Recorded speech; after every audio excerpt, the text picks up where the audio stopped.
of artefacts? The good news is we don't have to. The evidence is all around us, or to be more precise, inside all of us. Our DNA tells us something incredible by revealing the existence of one very special woman. We don't know who she was or where she lived, and in fact, we have no physical evidence of her at all. No bones, no stone tools, no beads. But we do know that she existed because of her genetic legacy.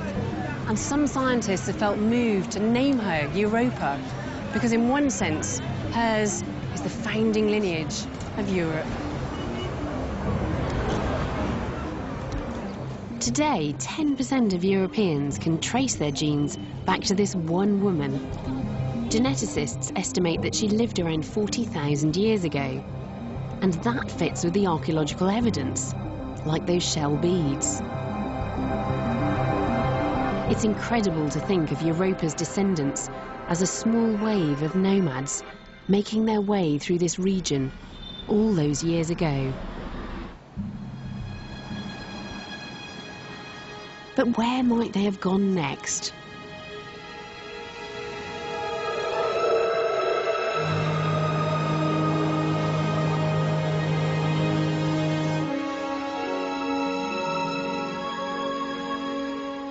For our ancestors, where I'm going now would have been a journey into the unknown. This is the River Danube, and today it flows through capital cities like Budapest and Vienna.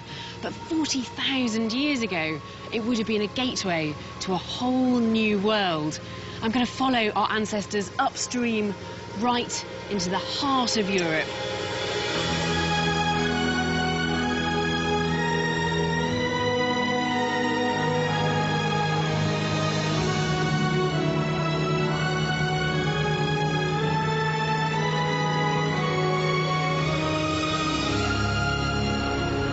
Of Istanbul is the Black Sea and the mouth of the Danube. The river runs through Romania, very close to the Wassa Cave and the earliest known European. It looks like those first few colonizers may have been using the Danube as a superhighway heading west.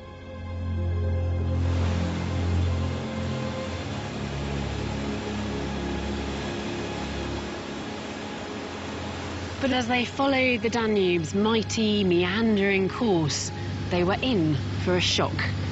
Something, or someone, had got there before them.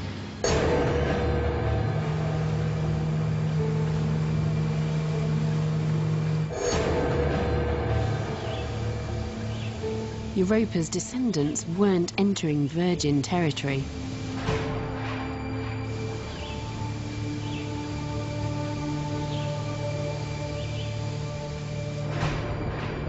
For 250,000 years, another species of human had called Europe home. The Neanderthals.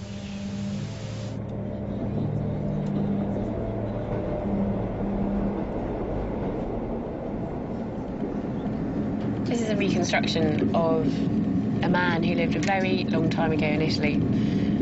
He's not a modern human, he's a Neanderthal. And I think when you first look at his face, the similarities probably strike you more than the differences. So he looks quite human. Would you notice him walking along in the street? But then there are things which do look a bit odd. The distance between his eyes, the breadth of his nose just here, that looks a bit strange. And he's got this amazing brow ridge that really sticks out over his eyes. Neanderthals are our distant cousins. Their ancestors reached Europe hundreds of thousands of years before us. They spread across a huge region, from Siberia to Spain. So when Homo sapiens first arrived, around 40,000 years ago, Europe was already taken.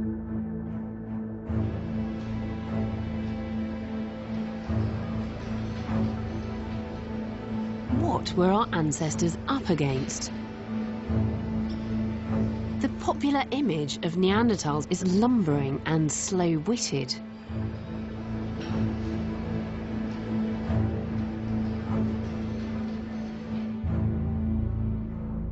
What do you think they would have thought of each other? I think they would have been really scared of each other. It's actually very hard to imagine what they would have thought of each other. I think it would have been a fascinating experience to watch a sort of contact like that between two very closely related species that are also clearly very different from each other, both anatomically, as you can see, but also behaviorally.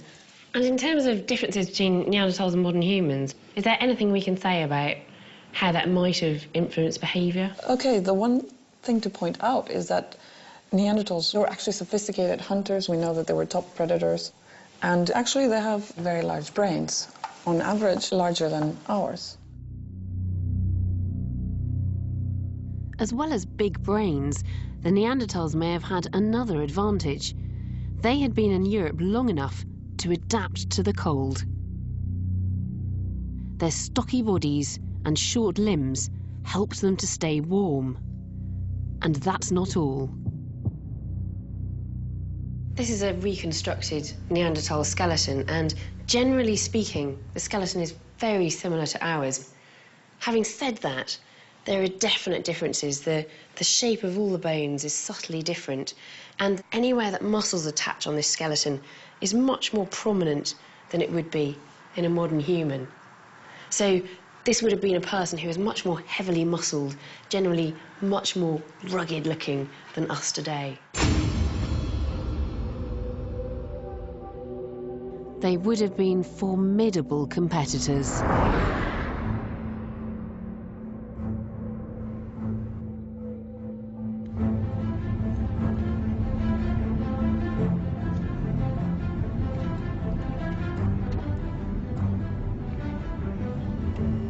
So Neanderthals were tougher and better